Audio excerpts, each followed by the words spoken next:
Welcome to the Freud's Angels weekly reading, bringing the collective guidance and understanding for this week's energy.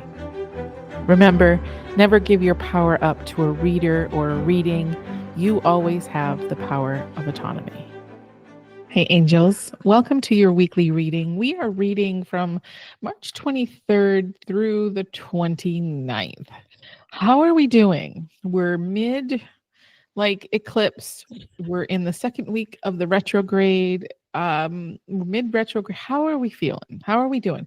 I don't know, but Vanessa and I have had problems with sleep. So I am surviving this one, yeah. even though I Not came in thriving. very cocky. Yeah. Well, isn't that the way? You know, Yes. I got this. I should know better. I should learn. Right, exactly. So it's been a bit much. I've also feel that there's, eclipses reveal something we're not aware of or that we're, in our subconscious. And so it can be really intense. I've learned a lot about myself this week, about my levels of commitment in different areas of my life. I was part of a 3-day intensive program, and it brought me to the realization of like levels of commitment. Where am I committed in my life? And it made me realize that this is, I'm more committed to me and my wellness versus my business. And not by much, it's a close second. But for me, if it's not for my own good or for my wellness and it's hurting my wellness for some reason, then that's not okay. So it was interesting to see that. And I'm sure there's more revelations happening, but I'm just not maybe aware of them at the moment. One at a time. Like I'm sometimes I like to knock everything out, and I'm like, no, not today, not right now. Just give me one at a time. Yes. Let me really just sit with things one at a time. 1,000%. I know. Yeah, this is, and I'm wondering too. I feel like I'm gonna go back and look, because I have personal cycles, and I feel like me and the Aries, we are a thing, and so I'm just wondering if maybe every Aries season, if there's planetary shit during that time, I lose my shit. So, because it's been very rough for me. I'm not sleeping. And I'm trying hard to just kind of work with it, but it really is, it's so hard to explain to people when they don't, when they're not in tune to it themselves, of just saying like, I can't mental my way out of this. Like it's in my body doing something. So I know. But I'm working with it. I mean, I am working with it. I'm not drowning. I'm just kind of like, whoa, there's a lot going on here, but I'm in full surrender and understanding of, making the best of everything that comes my way, including things that are challenging, like this energy. Yeah. Yeah. Yes. And because, it seems things are on repeat, Vanessa, what are the mermaids telling us this week? I mean, yeah, they're coming in, but again, like the thing about these cards, right, that I love so much, as the person that I am, is that every time I look at the card, it might not be the same message. And so we have the contentment card yet again. And I feel like, explaining the card again, even though I did it last time it came out, is a little weird. But hey, I mean, if somebody's never listened to this podcast before and today's the first time, then I will describe the card for you. It is this mermaid holding herself close. She's sitting on a rock. She's got a lighthouse in the backyard in the background. And she's not turned toward the lighthouse, but it's there and it's behind her and it's illuminating, and it's a safe haven. Obviously, that's what we think of as lighthouses, or that's what I think of as lighthouses. The sky is very colorful, but very, it's got a lot of movement in it.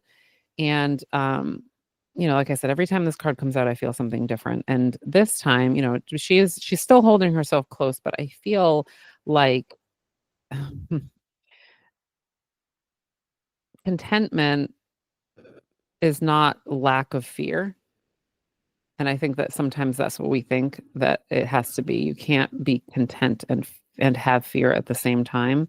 Yeah. And I feel that today of being, being able to even be content with having fear, which is Yeah. very interesting as it's coming out of my mouth. I know. Right? Like, what is happening right now? What That's did how you it just happens. say? Where is my Vanessa? Yeah, like it just came out, right? Because that's how it works. Yeah, I mean, because fear is part of us, and it is an important message when we have fear. And to be able to speak to our fear and to be able to feel like it's comfortable for it to come and talk to us is a beautiful thing, right? Like we tend to decide that fear is a negative emotion or a negative feeling and not want to deal with it, or to try to push it away, or to try to like shame it for being here. And then we wonder why things get louder or harder, Yeah. because we're not listening.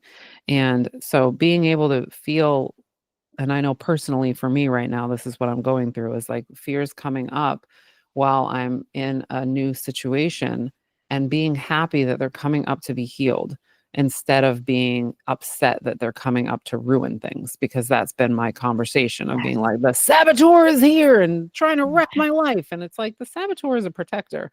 Like it really is, trying to say, this is very scary and I don't really know what to do. And I just want it to, we have to be afraid right now, and being able to say like, yeah, we can be afraid, but we also can be happy. We can be glad that we're having the opportunity to move through this fear and hopefully change it and heal it. So that's what I feel like the contentment card came to tell us today, is that, we can be content and okay and calm and um, nurturing, even with fear present, and maybe especially with fear present, so we can do some really good healing work. Yeah. Absolutely.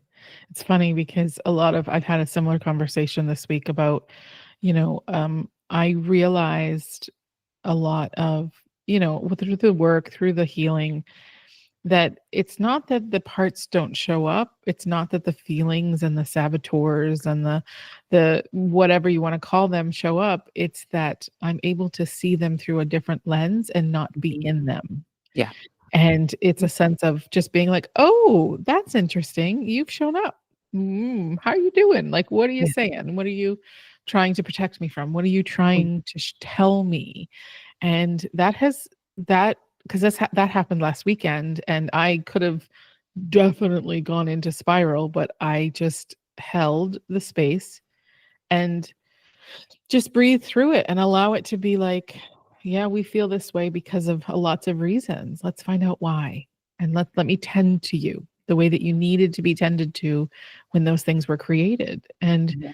that in itself, I feel, is a really big win when we get to that point. It feels we have like it's not about control, but it's more agency over our emotions, right? Sure. It's Mhm. that sense of not our emotions not carrying us and taking control, but we recognize them, we allow them, but yet we work with them in the way that they need to be worked with, whatever way Yeah, that is. And so it's really absolutely. healing.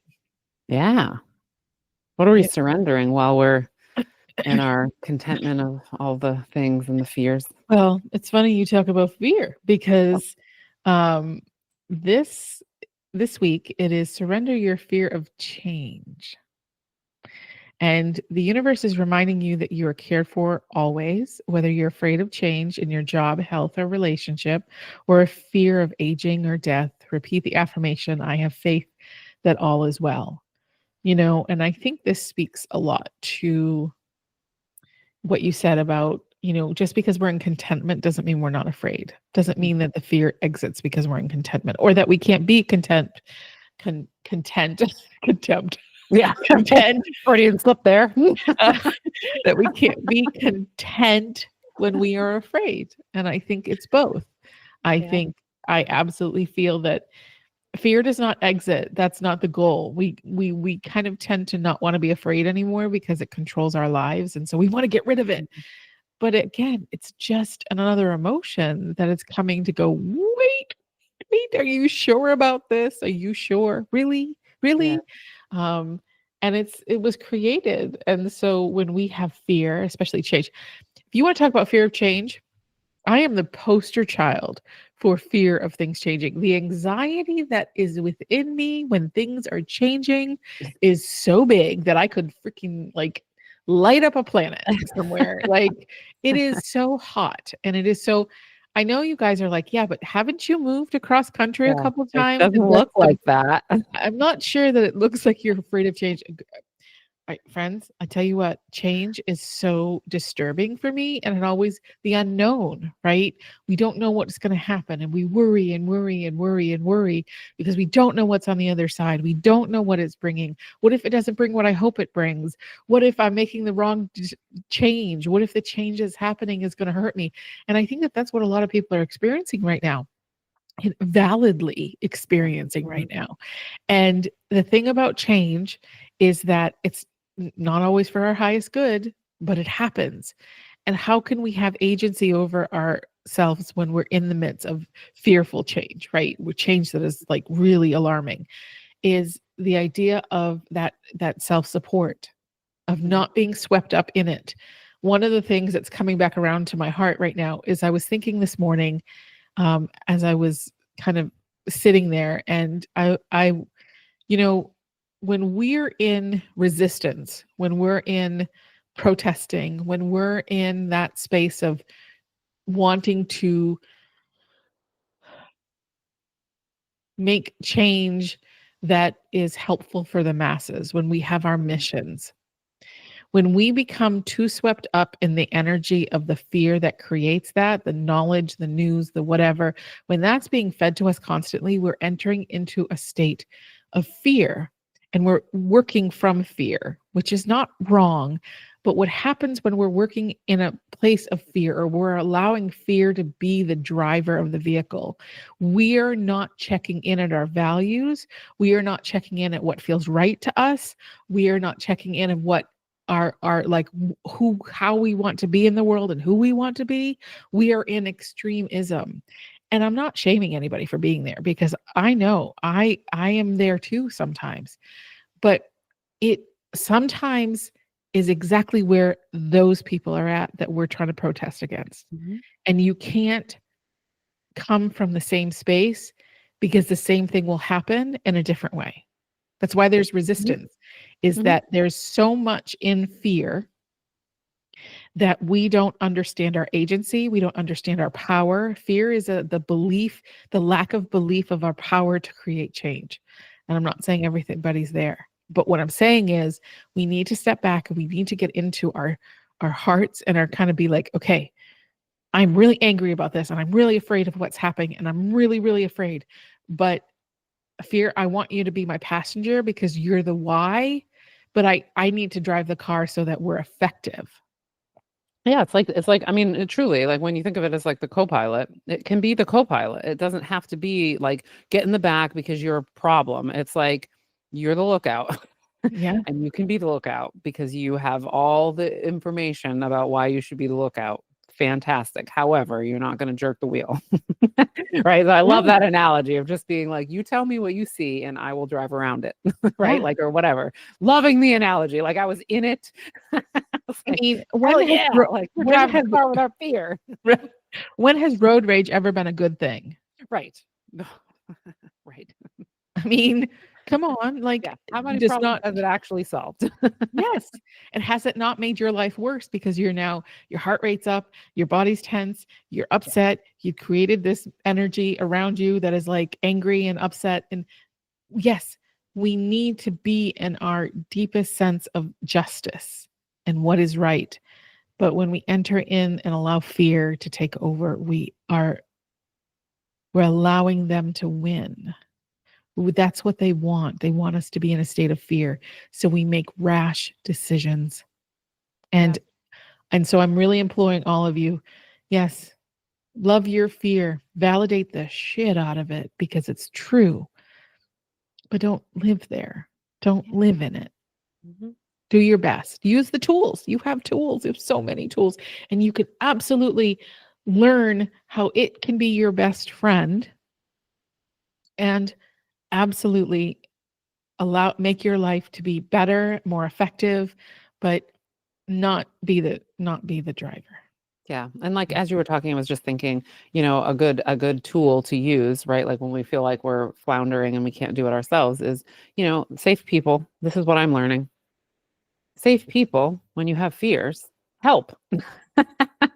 Right? Like when things are changing or things, you've got like fear coming in to be like, oh, being able to just talk about it, being able Mhm. to say, hey, this is what's happening, and have somebody just listen or, just ask questions, help you ask questions of your fear is apparently priceless. I mean, I know I do it for a living, but and I experience it, but there's certain fears that I recognize in Yeah. myself that I won't talk about, Yeah. because they're just there's trauma around talking about them. So I think that that's, as you were talking, I was thinking about that of, some of the fears that come up that we are pushing away because they're just not safe to have, being able to evaluate why they're not safe to have. And if it's because there hasn't been space for it, we figure out how to make space for it so that it's no longer coming back ferociously every time it shows up, right? Like we Mhm. want our fear to come because again, it's here, it's a messenger, we have it for a reason,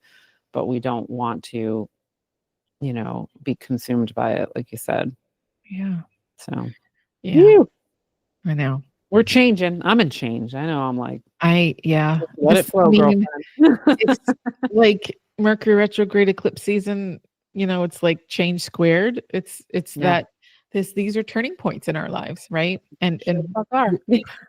we're, we're being given these moments of just like this is an opportunity, and yeah, it's scary and wild as fuck right now, but please hang on, and please hang on to that really true self, the true self, the centered self, the self that is in the midst of the storm, and know that you're going to be okay. And maybe just in the next hour you'll be okay. Mhm. you can't you can't try to guarantee the rest of your life because we're afraid of what will happen. We Yeah. have to just take today and work on today. So Mhm. Yeah. that's how we make it through. um so let's talk about money. Yeah, Money. let's talk about money. um Money flows to me with ease and grace. Sure True. does. It's true that money flows to us, Mhm. but I challenge you and I want to invite you. So I challenge you to think about your resistance to it, thought patterns, belief systems, ideas, especially now because we're talking about how millionaires suck. Well, why would you be a millionaire if you think millionaires suck? I've Mhm. said it all the time. I know it's a broken record, but you could be new here. I say it all the time. And Yeah. Hey, um, buckle up because you're going to hear it a lot. and so when we talk about our resistance to money, and not just money, our abundance, we enter into the stage of, what are my resistance and how many? Because some of them could be deeply subconscious. They could be Mhm. based on familial experiences. They could be placed on what somebody has told you, like you're not good with money, you're too emotional with money, you don't manage money well. Like there could be so many things in your operating systems that are little bugs that need to be kind of healed out, loved, and kind of just let go of. So on April 12th, I will be doing the Hollow Bone Circle, and we're going to be talking about resistance to our abundance. I think core of money, like when we talk about our money, and that's what we're going to work on. We're going to talk about it. Mm. We're going to find out where some influences can be. We're going to think about how we want our relationship to be with money.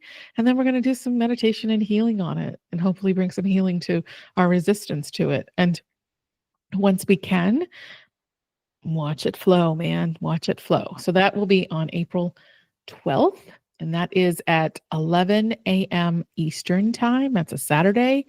I will put the link down below, but I invite you to come. It's $10. It's really accessible, really easy, and like, it's a good time. Come talk to me for an hour. Come on, you talk to Yeah. me anyways for like an hour. So, come hang out. It's Yeah. fun. We have a good time. And the healing will be done. And it's another tool. Again, just another tool. I love it. So I hope you join us. This week's astrology today is a Venus Cazimi. And what does that mean? Venus is in retrograde. It is in retrograde in a place where it's in its detriment, meaning it's in its underworld, it's in its shadow, the subconscious. And in the Cazimi, it lines up with the sun. So you have a bright moment today to be in Venus energy, the trueness of Venus energy, the light, the bedazzling, the sense of self, the sense of like just embodiment of you and everything. And so use today, sit with today and just kind of be yourself and do all the indulgent things that make you feel good. And tomorrow, because what's one Cazimi when you can have another? Tomorrow is Mercury's Cazimi, which means if you have anything you need to sign, launch, or do anything, tomorrow's the day, because Mercury comes into alignment with the sun, and that's when we get like a break through the clouds, right? It's the middle of the retrograde.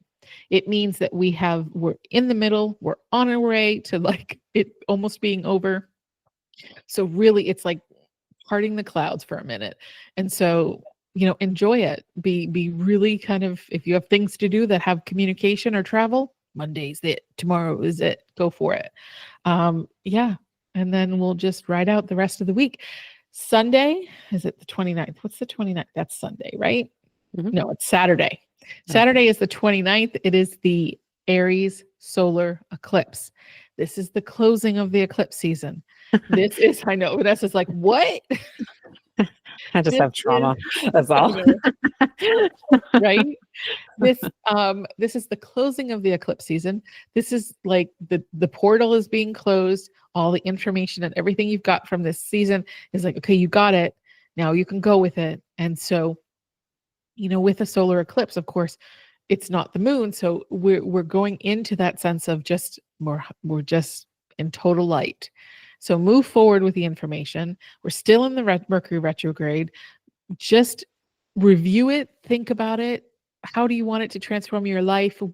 These are life-changing moments, okay? These eclipses are life-changing moments. Every eclipse I've had that I can remember, major awareness, major healing has happened, major understanding of the self, major understanding of my past and my trauma has shown up to help me catapult me into the next phase of this chapter. And so if you know that, utilize it with everything you've got, because these are those moments, those gifts that we get to move forward in such intention and a healed place. Anything is possible. Miracles can happen. So yeah, that's what's happening this week. So it's a good week, I think.